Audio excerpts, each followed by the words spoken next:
Hey guys, and welcome to Distant Worlds 2 with me, Time and Tactics. I haven't played Distant Worlds 2 in quite a while, and I thought this week would be a good week to kick it off. We'll take a look at my setup here in just a second. I have all of the expansions and DLCs, as you can see here. The Kurun Dayut, Kurmeno, Gizurians, Return of Shekturi, the Atuk and Vekarus. I haven't played any of them here, so it's going to be interesting to see what happens in the game. I'm playing right now version 1.3.0.3. Now, before we start off, there's one thing I want to tell you, and that is that I've been given 10 keys for Steam for 10 of the Slitherine games. So if you're interested in getting one of those, put your name on the form that I linked to in the description below. And in a couple of days, I will draw randomly 10 lucky winners of these Slitherine games. Okay, so don't forget to do that. Anyway, let's go ahead and start up a new game here. So, I have something in mind here to set it up the way I'd like it, I think anyway. So, here's the seed, random seed 4802469 if you want to have the same setup as I do. The shape I'm going to go with is elliptical. I chose that because it's going to be random, but the core is going to be packed with stars, and the further out you go, it's going to be fewer stars. And that's going to be interesting because if we place ourselves out here, it's going to be a little bit harder. And then we can work our way towards the center of the galaxy. I'm going to pick a combination for that galaxy of a very large galaxy and quite a few stars. But I don't want to have 2,000 stars. I want there to be room in between. So we can use some of those new features like the outpost maybe. There's you got to travel, to get to other systems. So let's do that. 1,000 stars and a 10 by 10 sector, galaxy sector. Nebula density, I'm going to put that on dense. That's going to give us kind of a little bit of roadblocks in the galaxy itself. We'll see what actually happens with that setting. Screen number 2, we get the galaxy settings for everybody but us. Well, a few things there are for us as well, but the expansion is going to be starting. Normally, I would put it on pre-warp. Nobody has anything, right? But in this case, they're going to have, I think this starting means, they will have hyperspace, but only a single colony. And tech level 0. So they were going to be sitting above pre-warp, which is, I think this is going to be an interesting start. We'll see how long I will actually last. Galaxy aggression, we'll bump it up one notch from normal to restless so we can have things happening in the galaxy. Difficulty, I would think maybe I could play normal, therefore let's put it on hard and see what happens. Hostile races near player, normal. I guess that means there's going to be a few. Here there's going to be increasing, how many hostiles we get, and I think normal might be good to start off with. Research speed, they added, I think recently, extremely slow. I do like to play it slow. So maybe we'll do just to get down to slow speed. It takes a little while. You get some time to use the different techs, right? You don't speed through everything so quickly. Research visibility, only next projects visible, and random paths. That's going to be hard for me because I don't really know the tech tree. So, if you pick this random path, what you're going to find is sometimes you don't have access to all of the techs. So we'll see, but if I even notice that, some of the stuff I probably won't notice. Allow tech trading off, I think, from my understanding, is a little bit, not cheaty, but you get a little bit of an advantage here. Just trade it in and get it, the tech. So we'll say no to that. Nobody can do tech trading. You got to research that or maybe steal it. Yeah. Screen number 3, I'm going to not remember the numbering here, but the one that talks about threats. Pirates normal, their strength normal, average proximity, they're going to stay dead, and space creatures normal. I think that's fun. That's going to give us, enough to do. I think sometimes people bump it up to very many. I have a feeling that if you do that, the game, and very many pirates, the game, it might even be easier because they might fight each other. So we'll put it on normal. We'll see how hard that is. For the colonization, here's where I want to change it to a little bit. The normal here, it has to do with, well, obviously the colony prevalence is normally. We're going to go with rare. Fewer colonies. When you find one, that's going to be something you want to take advantage of. And independent colonies, rare, because I think they can give you a really big boost. Let's work to get them. So let's do rare on that. The influence range of our colony, which is basically what I own, our territory, is going to be 100%. And then the colonization range limit, 150. That is lower than 300. I think that's going to help us. Well, not help us, but it's going to make it more interesting. We have to use the outpost, where you put that on a world you're not going to colonize, but you can kind of leapfrog to other worlds. Okay, for our race, I'm going to go with humans. What do we want here? We are looking for continental worlds. Okay, we get a 15 boost to suitability. So the threshold is 50, we get a 15 suitability. So we're going to, whatever we see in the world, we have to reduce it by 50. And then we get a 15 boost. So if you see a planet that has 40, it's going to be negative 10, but plus 15 for us, plus 10 total then. And what you were looking for, an end result, net value of about 20, I think, to make it worthwhile. We also have forests and grasslands, and actually I think some of the victory conditions, or boost, not victory conditions, but some of the boosts we get here from our features have to do with being a continental world. So forest, grassland, good. Continental, great. We get a couple bonuses. Research 5%, that's good, just from being humans. Diplomacy 10. War awareness reduction plus 10. Espionage 10. And trade income 5. I think that's going to be important actually as we go down to the next section, special feature. So we get the Great Art Exposition.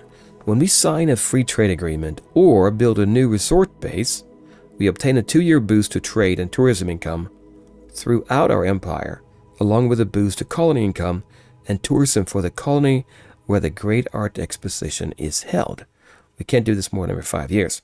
Okay, so we want tourism, resort bases basically, right? So that's going to be good. And then also free trade agreements. We want to be friendly and get those in.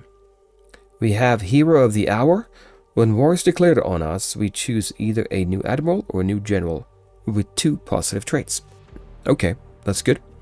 Internal debates, not as good, I think. When we sign a new defense treaty, we obtain a capable new ambassador, but at a cost of 2-year decrease to colony happiness throughout our empire. I don't know how much of a decrease that is. Heightened security. When a foreign intelligence mission against us succeeds, but we detect it, we may choose to spend a spy, get rid of him I guess, to gain a 2-year boost to our counter-espionage, along with a decrease to colony happiness throughout our happiness. So yeah, through our empire. So we're going to basically, when we get defense treaties, happiness goes down for a while. People are debating it, is it good or bad? Heightened security. When somebody succeeds, but we detect them, again, colony happiness goes down. New worlds. When we colonize or conquer a continental planet, yeah, here it is. We get a free random colonization tech advance. So colonize or conquer, doesn't matter. We really want to be looked out for them because victory conditions as well deals with continentals, I think. We have large carriers. Their ship hull size is plus 50. And then we get unique leader trait, Alliance Builder, plus 10 diplomacy, which means our leader can get that trait, maybe, by luck. We have a unique ambassador trait, Entrepreneur, plus 10% trade income. That's pretty good because we are going to be doing, didn't we say we get a boost here to trade income 5%? Yeah, right, good. Yeah, that was that. And then unique spy trait, Industrial Agent, plus 5% espionage, and a unique science trait, Destructive, 10% weapons research. We start with missile weapons, kinetic weapons. I guess we're going to go for them, right? In that case, we get a boost there. Why not focus on them? Ground combat, starship maneuvering, basic recreation systems are also in the mix for starting research. Our special human techs that only we can get are super projectile gun, hail cannon, bulwark missile battery, command module for fighters, and foundation for galactic cooperation. We have a couple of disallowed techs though. Railgun, interceptor missile, and Aegis missile battery. So they might show up, but we can't actually use them. And our victory conditions here means that we should get as close as we can to anyway. 20% of all continental colonies should belong to us. We also want the most defensive treaties in the galaxy, Oh, defensive treaties. Right, we had this thing here in our internal debates. When we sign a new defensive treaty, we do get that ambassador, which might get that special trait, entrepreneur, but there's a 2-year decrease of colony happiness. Got to keep that in mind. So that's what we want to get there, defense treaties. We want to destroy more enemy ships and bases than we lose. So we don't have to destroy that many, but it has to be more than we lose. We have to earn the highest amount of trade income in the galaxy. Okay, good. There's that trade again. Earn the most tourism income in the galaxy. That all plays in with the Great Art Exposition, right? We get a boost to tourism income if we do that art exposition. And then if we also perform the most research in the galaxy, that's part of our race victory conditions. And then we have a couple of things about our governments. And we have a couple of additional intelligence missions, character defection, destroy facility, infect colony with plague. That's pretty new, I think, right? Our default infantry is Strike Trooper Brigade. I think it's pretty run-of-the-mill, defense 180, attack 120. To keep in mind that we got to spend 200 in maintenance on these things, so you don't want to have too many. And then we have our races down here. Yeah, the Boscar is down there, minus 70, and so forth. Yeah, okay, that is what the humans look like. Let's move on to the Empire, our Empire, and the government. The Empire name, I'm going to risk it and go with a random name. Just leave it blank. That flag is good. I like it. We're going to go with only governments that are allowed by our race can be switched to, I think that means. And then we have our bonus here for the Republic. So not the human bonuses we saw before, but we also have trade down here, 15%, plus the human 5, so it's a total of 20, right? But population growth 5%, war awareness reduction is -10. I think it was positive 10 for the race, so it's a wash. Counter espionage, -10, same there. It's a wash, I think. Diplomacy plus 10. All research 5, that's good. Colony happiness plus 10 is going to be helpful if we sign defense treaties, right? Troop recruitment rate is slow, and the recovery rate is also slow, but that's fine because if we attack, we're going to be okay. We're going to bring enough forces. And if somebody attacks us, well, hopefully we can ward them off before they land on our planets. I'm hoping anyway. And then we have a tourism 10 and trade 15. And then we have these things here, special abilities. Our treaty bonuses. Whenever we have a restricted trade agreement, we get a 1% colony income here. Okay. So, yeah, that's good. That means every colony gains +1 income. 1%. Limited trade, 2%, and free trade, 3. I have to go back now because, did we say free trade here? Earn the highest amount of trade here. And then up here in the special traits, special features, did we have free trade here? I thought we had something about free trade. Yeah, when you sign a free trade agreement, free trade, or build a new resort base. So if you go back here, that's this one here, the hardest form to sign of trade. So it will be a while probably. Our leader will serve for 8 years. We have an election, and when he switches leaders, people will actually be happy. It will be a boost to that. Startup situation, we have a pre-built planetary administration center and research completed for planetary governance. Yeah, so we can get that. I think that tech right here, it provides this one that you can build, and we actually have it built already. So our starting situation, I'm going to go with random. There's a planet with a moon, a gas giant.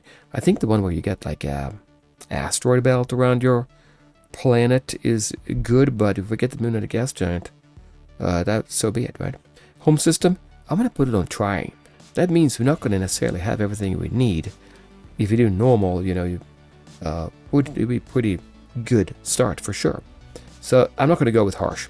I tried it briefly before I started recording here, and it's pretty hard for me anyway. Let's go with trying. Home system, critical resources. Oh, okay, this one here talks about you don't start with everything. This one just says, in general, if there is an abundance of whatnot, population level of our home system and so forth. Here, we might be missing some important construction resources. Yep, not insured. Let's go with that. Expansion, starting, single colony, pre-warp. We don't have pre-warp technology. Others will. And our starting location is going to be far regions. Remember, that's going to be the fewest stars out there. Other empires, I'm going to have 14. And then we're going to add one more in, and I've added them here already. The Boscara Overlords. That's going to be Boscaran. Tech level 0. They're going to start with young expansion. That, I think, means 2 to 4 systems, but they're going to be very far from us. Hive Mind, Normal, we haven't met them. That's going to be... We'll see if that makes a difference. If we're going to meet them at some point, we'll know the Boscara Overlords are here, because they're going to be in pretty decent shape, I would imagine. That's 16. No, with us. 14 plus 1 plus 1. For the victory conditions, now, we'll look at that in-game, but we're going to leave them default, but the threshold here is 60%. We don't have to do everything. Once we get to 60, or anybody gets to 60, the game ends. I think that's reasonable. I'm keeping the Return of Shakturia storyline. I haven't played with it, so we'll see what happens. We're going to keep the race-specific store events and colony events as well. I know 1 or 2 of these, but I want to keep them on. It does make the game a little bit easier, right? Colony events, I don't know. Yeah, random plagues, right. We're going to keep that as well. That's it. Let's start the game. Okay, so here we are. The Supai. That's a hard name. Who came up with these names? Supai? Yeah, the Supai territory. Our government is Republic. Yeah, and here's some information about that. Our leader is Mathia Tarfan of the Supai territory. Supai 2 is what we have. Primitive technology. Let's get started. And this is always good. Zooming in. Oh, it looks hard. I'm saying that because it looks like it was pretty empty there. Okay, we have a planet. It looks like to me. We are paused right now. It's a continental planet with some asteroids, which means you can probably build there early on.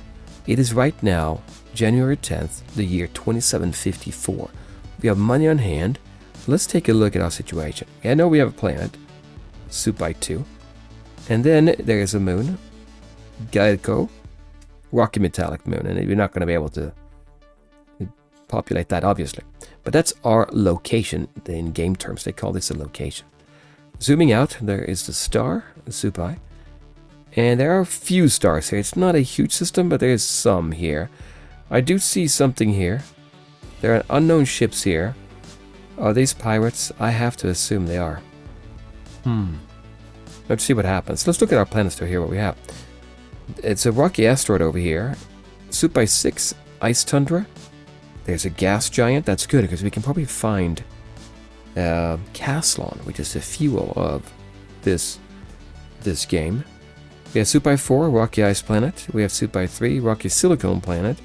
The rocky metallic moon, that's ours. Our planet. And then Supai 1, sulfur volcanic planet. There's no other planet we can colonize here. I'm very sure of that. But now, let's zoom out. So if we go out here a little bit, we can see nebula here everywhere. Oh, this is a very, very hard start, isn't it? I think it is, because with all the nebulae, we are far away. Can't get much harder, am I right? Well, we'll try it. I mean, I'm going to try it. Because I think what happens here is they slow down a lot. So if they map a course from here to here, it's going to be very slow. We can go here, but there's one here, but it's in the middle of a nebula. We have to see what they suggest that they do. I mean, we could go here and then go this way. It's possible. But this is going to be hard. Look at all the nebula here. Wow. And it's a lot more, many more stars in the center. And it's free of nebula there. Okay, well, it's hard. But let's go with that. So that is what we have here. I want to go and run the game. Well, before we do anything, we'll wait and see what happens, because we're going to get a few things happening. Here we go. We got to the stars. A welcome message here about the humans. That's us. Messiah. Yeah, it was Mathia Tarfan. We are starting with a boost. Not completed yet, but a boost to early warp field experiments. That's good. And a boost to research lab as well. We have found some ruins on our planet. 4% colony happiness. And they provide the ruins 7% colony development, 8% troop research, and 7% scenery. Now that's good news right away, because that tells me we can build a research station here. And with this we can have a resort station as well. And that colony development is huge. That translates to money. Anyway, let's go and dismiss that, and we'll wait a couple of days. Here's our first ship constructed. The Grand Jewel. That would be an exploration ship. What else do we get? I think there's more. Yep. Republic. We have gained insight into planetary governance. That's that tech. And I think, yeah, here it is. We gained the Planetary Administration Center. We'll look at that as well. And I think that's all we want to do.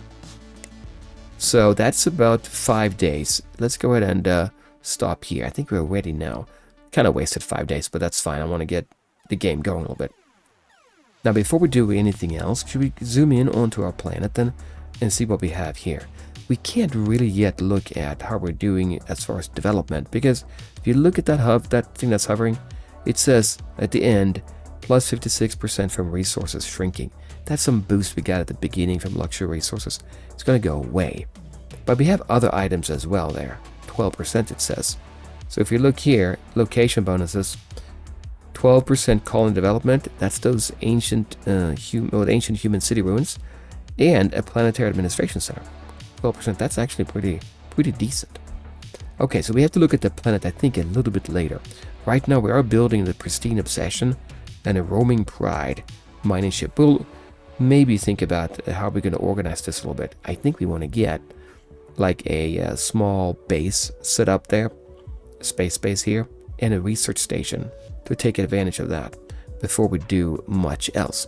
Speaking of research, we don't have anything here. I want to check that out.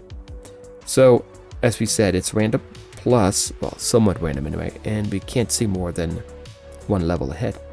But what I want to do first, and I think this makes sense, get the early warp field experiments. If we don't have that, we can't even leave our location. Remember, our planet and our moon.